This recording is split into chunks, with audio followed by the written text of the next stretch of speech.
ಹೆಣ್ಮಕ್ಳಿಗೆ ಬಂಗಾರ ಅಂತಂದರೆ ತುಂಬ ಇಷ್ಟ, ಆಸೆ. ಗಂಡು ಮಕ್ಳಿಗೂ ಇಷ್ಟ ಇರುತ್ತೆ. ಈಗ ಹೋಗಿ ಬಂಗಾರ ಖರೀದಿ ಮಾಡೋದು ಒಂದು ರೀತಿ ಕನಸಿನ ಮಾತು, ಯಾಕಂದರೆ ಬೆಲೆ ದುಬಾರಿ ಆಗಿರೋದ್ರಿಂದ.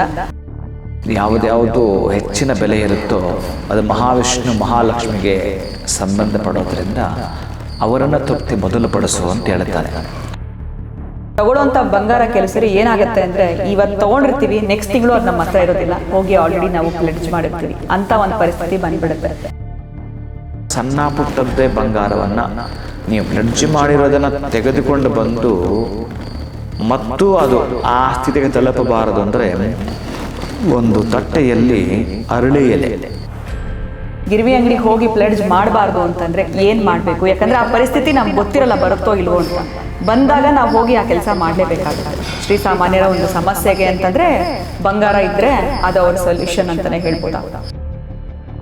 ಈ ಶ್ರೀನಿವಾಸನ ವಜ್ರ ಕಿರೀಟ ಆಗಿರಬಹುದು, ಆನಂತರ ನಮ್ಮ ಮೇಲ್ಕೋಟೆಯ ವೈರಮುಡಿಯ ಉತ್ಸವಕ್ಕೆ ಬಳಸ್ತಕ್ಕಂತಹ ಬಂಗಾರದ ಕಿರೀಟವಾಗಿರಬಹುದು, ಕೆಂಪು ವಸ್ತ್ರದಲ್ಲೇ ಸುತ್ತಿಟ್ಟಿರ್ತಾರೆ. ನಮ್ಮ ಬಂಗಾರ ನಮ್ಮ ಹತ್ರನೇ ಉಳಿಬೇಕು, ಅಥವಾ ನಾವು ತಗೊಳ್ಳುವಂಥ ಬಂಗಾರ ನಮ್ಮ ಹತ್ರ ಅಕ್ಷಯ ಆಗಬೇಕು. ಆ ಒಂದು ಗಿರ್ವಿ ಅಂಗಡಿಗೆ ಹೋಗ್ತೀರಾ ಅಂತಂದರೆ ಏನು ಮಾಡಬೇಕಾಗುತ್ತೆ?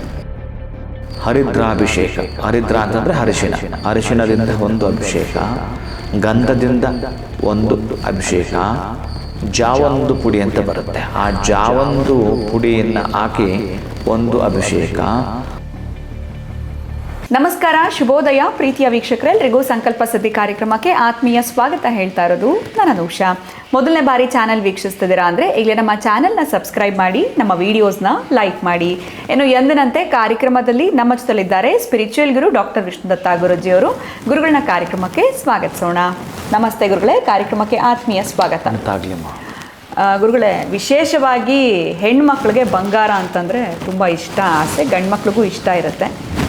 ಈಗ ಹೋಗಿ ಬಂಗಾರ ಖರೀದಿ ಮಾಡೋದು ಒಂದು ರೀತಿ ಕನಸಿನ ಮಾತು, ಯಾಕಂದರೆ ಬೆಲೆ ದುಬಾರಿ ಆಗಿರೋದ್ರಿಂದ. ಆದರೂ ಕೂಡ ನಾನು ಹೋಗಿ ಬಂಗಾರ ಖರೀದಿ ಮಾಡಿದ್ಮೇಲೆ ಪ್ರತಿಯೊಬ್ಬರು ಕೂಡ ನಾನು ಪ್ರತಿ ಸರಿ ತೊಗೊಳ್ಳೋ ಥರ ಆಗ್ತಾ ಇರಲಿ, ಒಂದು 2 ತಿಂಗಳಿಗೋ 3 ತಿಂಗಳಿಗೋ ತಿಂಗಳಿಗೋ ತೊಗೊಳ್ಳೋ ಥರ ಆಗಲಿ ಅಂತ ಆಸೆ ಪಡ್ತೀವಿ. ಆದರೆ ತೊಗೊಳ್ಳೋಂಥ ಬಂಗಾರ ಕೆಲಸರಿ ಏನಾಗುತ್ತೆ ಅಂದರೆ, ಇವತ್ತು ತೊಗೊಂಡಿರ್ತೀವಿ, ನೆಕ್ಸ್ಟ್ ತಿಂಗಳು ಅದು ನಮ್ಮ ಹತ್ರ ಇರೋದಿಲ್ಲ, ಹೋಗಿ ಆಲ್ರೆಡಿ ನಾವು ಪ್ಲೆಡ್ಜ್ ಮಾಡಿರ್ತೀವಿ ಅಂತ ಒಂದು ಪರಿಸ್ಥಿತಿ ಬಂದುಬಿಡುತ್ತೆ. ಸೊ ನಮ್ಮ ತೊಗೊಂಡಿರುವಂಥ ಬಂಗಾರ ಆ ಒಂದು ಗಿರ್ವಿ ಅಂಗಡಿಗೆ ಹೋಗಿ ಪ್ಲೆಡ್ಜ್ ಮಾಡಬಾರ್ದು ಅಂತಂದರೆ ಏನು ಮಾಡಬೇಕು? ಯಾಕಂದರೆ ಆ ಪರಿಸ್ಥಿತಿ ನಮ್ಗೆ ಗೊತ್ತಿರಲ್ಲ, ಬರುತ್ತೋ ಇಲ್ವೋ ಅಂತ. ಬಂದಾಗ ನಾವು ಹೋಗಿ ಆ ಕೆಲಸ ಮಾಡಲೇಬೇಕಾಗುತ್ತೆ. ಶ್ರೀಸಾಮಾನ್ಯರ ಒಂದು ಸಮಸ್ಯೆಗೆ ಅಂತಂದರೆ ಬಂಗಾರ ಇದ್ದರೆ ಅದು ಅವ್ರ ಸೊಲ್ಯೂಷನ್ ಅಂತಲೇ ಹೇಳ್ಬೋದಾ. ಸೊ ಆ ಅಂಗಡಿಗೆ ಹೋಗಬಾರ್ದು ಅಂತಂದರೆ ಏನು ಮಾಡಬೇಕು? ನಮ್ಮ ಬಂಗಾರ ನಮ್ಮ ಹತ್ರನೇ ಉಳಿಬೇಕು, ಅಥವಾ ನಾವು ತೊಗೊಳ್ಳೋವಂಥ ಬಂಗಾರ ನಮ್ಮ ಹತ್ರ ಅಕ್ಷಯ ಆಗಬೇಕು. ಆ ಒಂದು ಗಿರ್ವಿ ಅಂಗಡಿಗೆ ಹೋಗ್ತೀರಾ ಅಂತಂದರೆ ಏನು ಮಾಡಬೇಕಾಗುತ್ತೆ? ಓಂ ವಿಶ್ವಸ್ಮೈ ನಮಃ. ಪ್ರೀತಿಯ ಬಂಧುಗಳೇ, ಇದು ಒಂದು ಐಶ್ವರ್ಯದ ಸಂಕೇತಗಳಿವೆಲ್ಲವೂ ಕೂಡ ಮಹಾಲಕ್ಷ್ಮಿಯನ್ನು ತೃಪ್ತಿಪಡಿಸುವಂಥವು. ಈ ಬಂಗಾರ ಯಾವುದ್ಯಾವುದು ಹೆಚ್ಚಿನ ಬೆಲೆ ಇರುತ್ತೋ ಅದು ಮಹಾವಿಷ್ಣು ಮಹಾಲಕ್ಷ್ಮಿಗೆ ಸಂಬಂಧಪಡೋದ್ರಿಂದ ಅವರನ್ನು ತೃಪ್ತಿ ಮೊದಲು ಪಡಿಸು ಅಂತ ಹೇಳ್ತಾನೆ.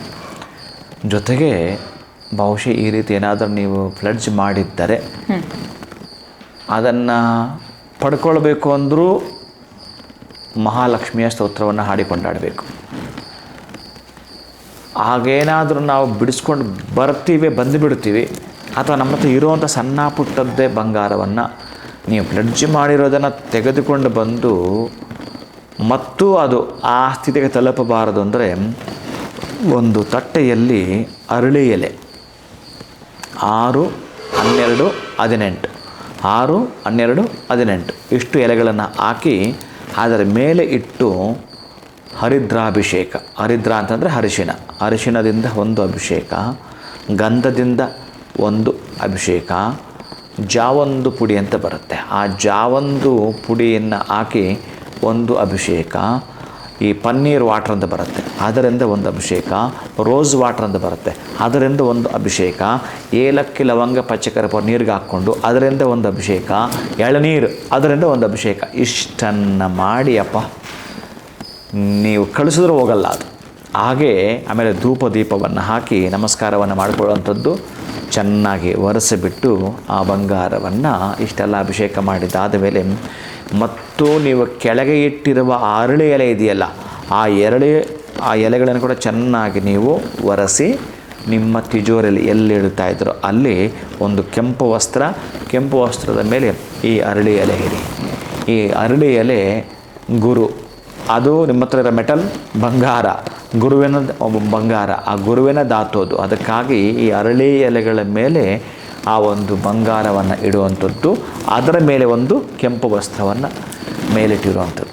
ಈ ಪದ್ಧತಿಯಲ್ಲಿ ಮಾಡ್ತೀನಿ ಅಂತಂದರೆ ನೀವು ನೋಡಿ, ಯಾವುದಾದ್ರೂ ದೇವರದ್ದು ಪ್ರಧಾನವಾಗಿ ಈ ಶ್ರೀನಿವಾಸನ ವಜ್ರ ಕಿರೀಟ ಆಗಿರಬಹುದು, ಆನಂತರ ನಮ್ಮ ಮೇಲ್ಕೋಟೆಯ ವೈರಮುಡಿಯ ಉತ್ಸವಕ್ಕೆ ಬಳಸ್ತಕ್ಕಂತಹ ಬಂಗಾರದ ಕಿರೀಟವಾಗಿರಬಹುದು, ಕೆಂಪು ವಸ್ತ್ರದಲ್ಲೇ ಸುತ್ತಿಟ್ಟಿರ್ತಾರೆ. ನೀವು ಬೇಕಾದರೆ ಬಟ್ಟೆಯನ್ನು ಗಮನಿಸಿ, ನೀವು ಪೆಟ್ಟಿಗಳು ಎಷ್ಟಾದರೂ ಇರ್ಬೋದು ಒಂದೊಂದು ತೆಗೆಯುವಾಗ, ಆ ನಂತರ ಕೊನೆಯ ಒಂದು ಕೆಂಪು ಬಟ್ಟೆನೇ ಇರುತ್ತೆ. ಹಾಗೆ ಬಂಗಾರವನ್ನು ಅಟ್ರ್ಯಾಕ್ಟ್ ಮಾಡುವಂಥದ್ದು, ತುಂಬ ಅಟ್ರ್ಯಾಕ್ಟಿವ್ ಆಗಿರುವಂಥದ್ರ ಜೊತೆಗೆ ಸೆಳೆತ ಮಾಡುವಂಥದ್ರ ಜೊತೆಗೆ ನಿಮಗೆ ಮತ್ತು ಜಾಸ್ತಿ ಮಾಡುವುದರ ಸಂಕೇತ ಈ ಕೆಂಪು ವರ್ಣವೇ ಆಗಿರುತ್ತೆ. ಯಾವಾಗ ಈ ರೆಡ್ ಕಲರ್ ಕ್ಲಾತಲ್ಲಿ ನೀವು ಕಟ್ಟಿ ಇಡ್ತೀರೋ ಮತ್ತು ಅಭಿವೃದ್ಧಿ ಇರುತ್ತೆ. ನೀವು ಯಾವುದೋ ಒಂದು ಬಾಕ್ಸ್ ಮಾಡಿ ಇಟ್ಬಿಡ್ತೀರಿ, ಆ ಬಾಕ್ಸ್ಗಳು ಕೂಡ ರೆಡ್ ಇರ್ತವೆ. ನೀವು ಚೆನ್ನಾಗಿ ಗಮನಿಸಿ, ಅದು ರೆಡ್ ಇದ್ದರೆ ಪರವಾಗಿಲ್ಲ. ಇನ್ನು ಬೇರೆ ಕೆಲವರೆಲ್ಲ ಇನ್ನು ಬೇರೆ ಎಲ್ಲೋ ರೆಡ್ಡೇ ಮಾಡ್ತಾರೆ, ನಾವು ಬೇರೆ ಥರ ಮಾಡೋಣ ಅಂತ ಮಾಡ್ತಾರಲ್ಲ, ಅದು ಕರೆಕ್ಟ್ ಅಲ್ಲ. ರೆಡ್ಡೇ ಅದನ್ನು ಜೋಪಾನ ಮಾಡೋದು, ಅದಕ್ಕೆ ಸೆಕ್ಯೂರಿಟಿ ಕೂಡ ಆ ರೆಡ್ಡೇ ಆಗಿರುತ್ತೆ. ಶೌರ್ಯದ ಪ್ರತೀಕ, ಭಯದ ಪ್ರತೀಕ, ಅಷ್ಟೇ ಒಂದು ಅದ್ಭುತವಾದ ಅಭಿವೃದ್ಧಿಯ ಪ್ರತೀಕ ಆ ರೆಡ್ ಆಗಿರತಕ್ಕಂತಹದ್ದು, ಶಾಂತಿಯ ಪ್ರತೀಕ. ಇವೆಲ್ಲವೂ ಆದ್ದರಿಂದ ಆ ಕೆಂಪು ವಸ್ತ್ರ, ಕೆಳಗಡೆ ಒಂದು ಕೆಂಪು ವಸ್ತ್ರ, ಅರಳಿ ಎಲೆಗಳು, ಅದರ ಮೇಲೆ ಬಂಗಾರ, ಆ ನಂತರ ಒಂದು ಕೆಂಪು ವಸ್ತ್ರನ ಇಟ್ಟು ನೀವು ಮುಟ್ಟಿ ನಮಸ್ಕಾರ ಮಾಡ್ತೀನಿ ಅಂತಂದರೆ ಹೋಗಲಿಕ್ಕೆ ಸಾಧ್ಯವೇ ಇಲ್ಲ. ಮತ್ತು ಅಭಿವೃದ್ಧಿನೇ ಆಗ್ತಾ ಇರುತ್ತೆ ಪ್ರೀತಿಯ ಬಂಧುಗಳೇ.